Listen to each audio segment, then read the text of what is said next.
बुद्धा अमृतवाणी। गौतम बुद्धा। जीवन में हर व्यक्ति सफल बनना चाहता है, लेकिन सफल बनने के लिए आपको अच्छे विचारों को अपनाने की जरूरत है।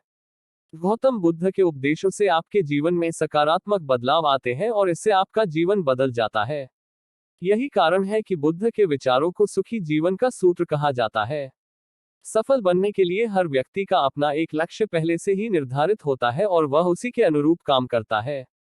लेकिन कई बार ऐसा होता है कि आप जो बनना चाहते हैं वैसा नहीं बन पाते हैं। कुछ लोग इसे लेकर यह मान लेते हैं कि शायद उनकी किस्मत में ही यही लिखा होगा, तो वहीं कुछ लोग अपनी किस्मत को खराब कहने लगते हैं और कुछ लोग यह मानकर संतुष्ट हो जाते हैं कि शायद वह इसे डिजर्व ही नहीं करते थे। लेकिन इसका असली कारण कुछ और ही होता है। गौतम बुद्ध की इस कहानी से जानते हैं इसका कारण। गौतम बुद्ध की कहानी। एक बार गौतम बुद्ध को एक सभा में उपदेश देना था। सभा में करीब 100 से ज्यादा लोग उपस्थित थे और उनका इंतजार कर रहे थे। गौतम बुद्ध आए लेकिन बिना कुछ कहे ही चले गए। बुद्ध का ऐसा व्यवहार देख सभी हैरान रह गए, लेकिन किसी ने उनसे कुछ कहा नहीं। अगले दिन फिर से सभा का आयोजन हुआ, लेकिन आज सभा में उपस्थित लोगों की संख्या घटकर 80 हो गई। आज भी बुद्ध ने ऐसा ही किया। वे सभा में आए लेकिन बिना कुछ बोले चले गए। आज भी लोग हैरान हुए लेकिन बुद्ध से किसी ने कुछ कहा नहीं। अगले दिन फिर से सभा का आयोजन हुआ और लोगों की संख्या घटकर 50 हो गई। बुद्ध फिर से सभा में आए और बिना कुछ बोले ही चले गए।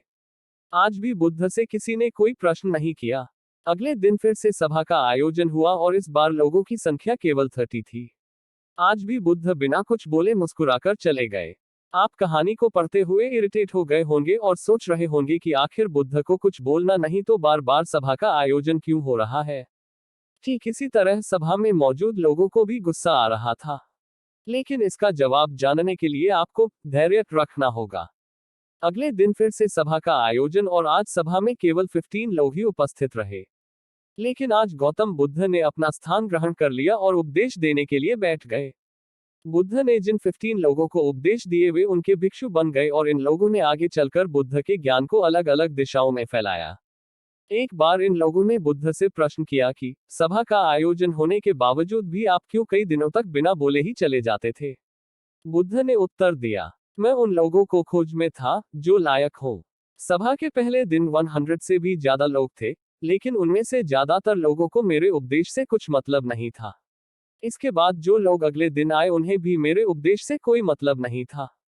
वो तो केवल इसलिए आए थे क्योंकि वो देखना चाहते थे कि आखिर सभा में होता क्या है। लेकिन मुझे ऐसे लोगों की तलाश थी जो मेरे ज्ञान को जन जन तक पहुंचाए।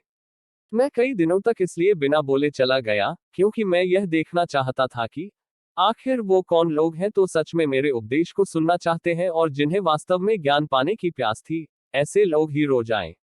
गौतम बुद्ध कहते हैं कि जिनके भीतर धैर्य था उन्हें मुक्ति का मार्ग मिला और जो लोग जल्दबाजी में थे वो आज घर पर बैठे हुए हैं। बुद्ध कहते हैं कि जिन लोगों में धैर्य का गुण होता है वे जीवन में कुछ भी पा सकते हैं, फिर चाहे आपका लक्ष्य कुछ भी हो। बिना धैर्य के कोई भी सफलता के लक्ष्य तक नहीं पहुंच सकता। धैर्य को कैसे बढ़ाएं? आज भागदौड़ भरी जिंदगी में लोगों में धैर्य नहीं है। सभी में जल्दबाजी और अति शीघ्र किसी कार्य को करने की होड़ मची है। लेकिन गौतम बुद्ध बताते हैं कि अपने भीतर धैर्य को कैसे बढ़ाएं। बुद्ध कहते हैं कि निरंतर अभ्यास से हम अपने भीतर के धैर्य को बढ़ा सकते हैं। यानी आप जो भी बनना चाहते हैं उसके लिए धैर्य